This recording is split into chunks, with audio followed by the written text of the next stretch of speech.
وعلیکم السلام ورحمۃ اللہ وبرکاتہ۔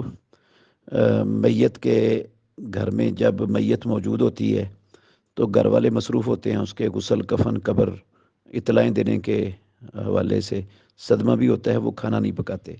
تو اس کے متعلق حکم ہے رسول اللہ صلی اللہ علیہ وسلم کا کہ کوئی ہمسایہ یا کوئی عزیز و اقارب وہ کھانا پکا کے ان کو بھی کھلا دے اور ان کے دور سے آنے والے مہمانوں کو بھی کھلا دے دفنانے کے بعد۔ باقی جب میت کو دفنا کر گھر والے فارغ ہو گئے ہیں تو وہ اپنے لیے کھانا پکا سکتے ہیں۔ 3 دن کا کوئی مسئلہ ہی نہیں ہے اسلام میں۔ باقی رہی یہ بات جو کھانا پکاتے ہیں ہمسائے یا رشتہ دار گاؤں والوں میں سے کوئی، تو وہ کہتے ہیں بھائی سارے کھا کے جاؤ، جنازے میں جتنے لوگ ہیں سب کھانا کھا کر جائیں۔ اسلام میں یہ مسئلہ نہیں ہے۔ اسلام میں مسئلہ ہے گھر والوں کا یا دور سے آنے والے مہمانوں کا بس۔ باقی جو محلے کے لوگ ہیں، شہر کے لوگ ہیں، بستی کے لوگ ہیں، وہ اپنے اپنے گھروں میں جا کے کھانا کھائیں۔ وہ کیوں کھاتے ہیں یہاں پر؟ انہیں ایک رسول اللہ صلی اللہ علیہ وسلم کا فرمان اپنے سامنے رکھنا چاہیے۔